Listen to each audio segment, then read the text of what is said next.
As all of us interpreters go through, we all are faced with an option at one point in time. Do we want to continue freelance interpreting or should we become a staff interpreter? And what's truly the difference? In this video, let's get into it. Now, to talk about these two, I've broken it up into 4 different categories that I could talk about for each kind of interpreter. You have your schedule, your work content, then you have your pay, and lastly, your business management. All right. So as a freelance interpreter, let's talk about your schedule. You are 100% in control of your schedule. If you want every Wednesday afternoon off as a freelance interpreter, you're 100% in control of that. You set your schedule with how much you work. You set your schedule with how little you work because you are in control. As a freelance interpreter, you're a 1099 employee, an independent contractor. You just work with these businesses as your own entity, as your own vendor, which is good. You set your own schedule. You know when you want to work, when you don't want to work. You can be able to dictate what clients you want to work with, what assignments you even want to accept. You can specialize in a specific way because, again, you are setting your own schedule as a freelance interpreter. Now, as a staff interpreter, you do not choose your own schedule. Your schedule's given to you.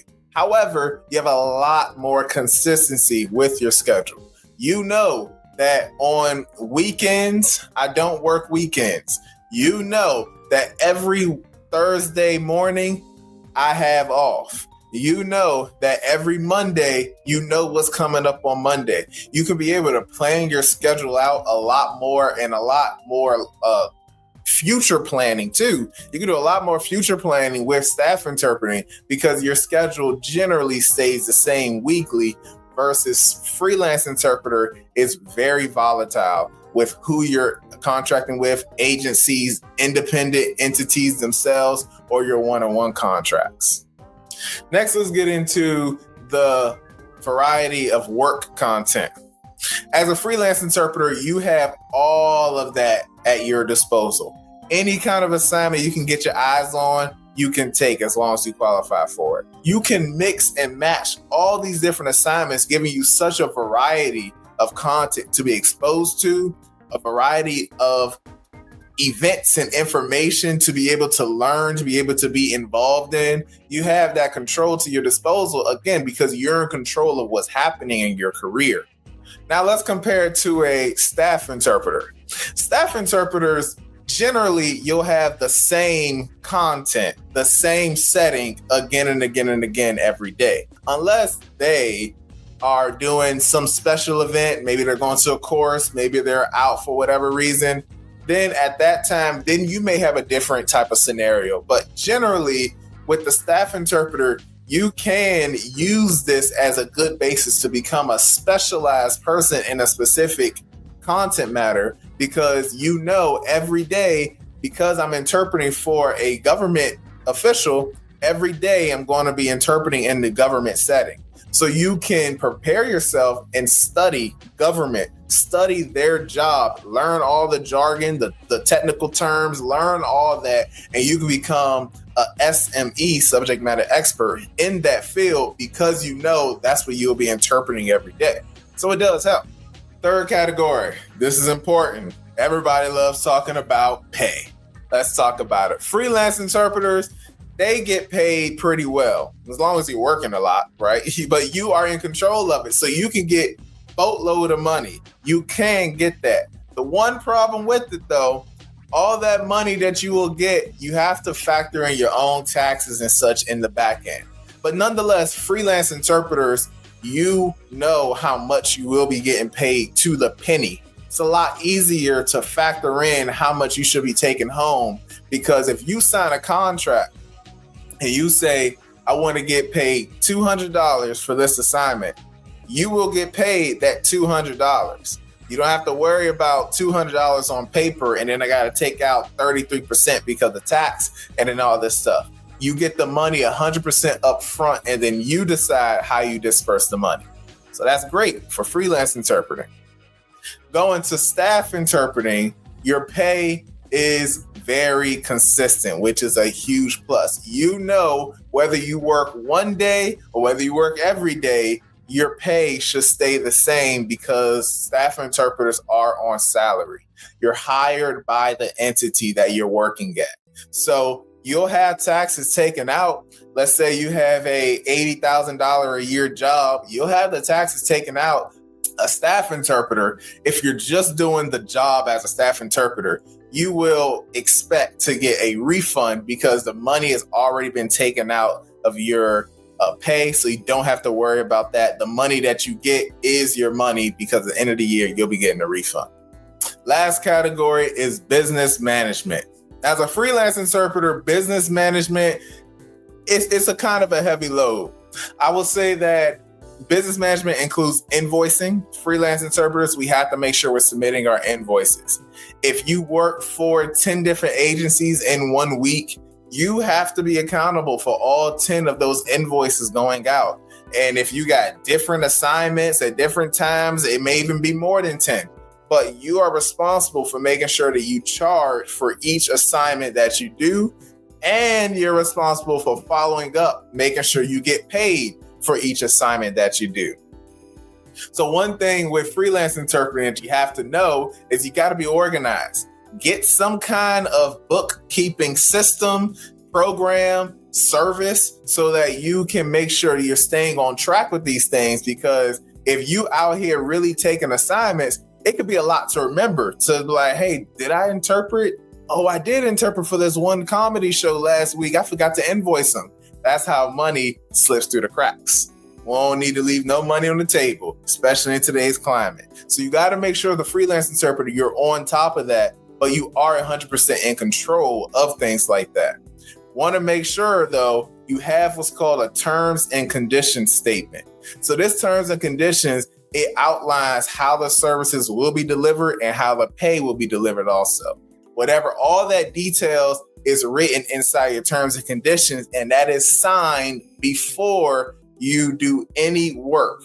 That's how business is done. You want to make sure you're doing that because it protects you, the independent entity, and it protects the company because everything that you guys agreed upon is right there in black and white. It's not much room for negotiation after that once it's signed.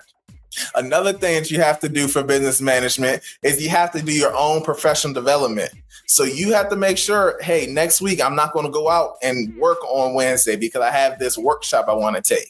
Or this course is coming up and I really need to improve my classifiers. So I'm going to take off of work for this amount of time so I can focus on doing that. All of that is 100% in your control and is what you have to do because as interpreters, once you get certified, even before certified, our code of ethics say we have to continuously have professional development. So as a freelance interpreter, that continuous professional development is on you because you are your own entity. Comparing that to a staff interpreter. Staff interpreters, you're likely not submitting invoices. You may have to submit a timesheet. That's pretty much what everybody does when they're working at an entity. So you may have to do that, but it's not anything the same as submitting your own invoices and your itemized things for these different entities.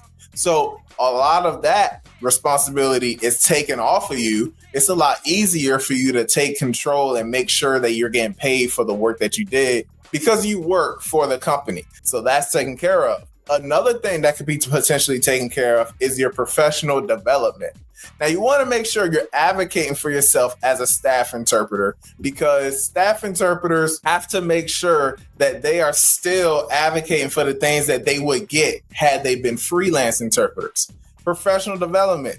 Your hiring entity who you work for now, they may not recognize that interpreters need professional development.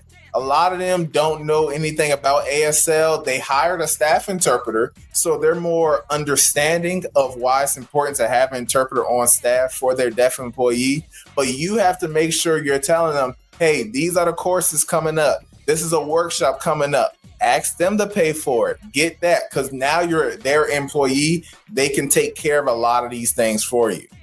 Pay, when it comes to pay, freelance interpreters do not get any benefits. Again, all that money is up front.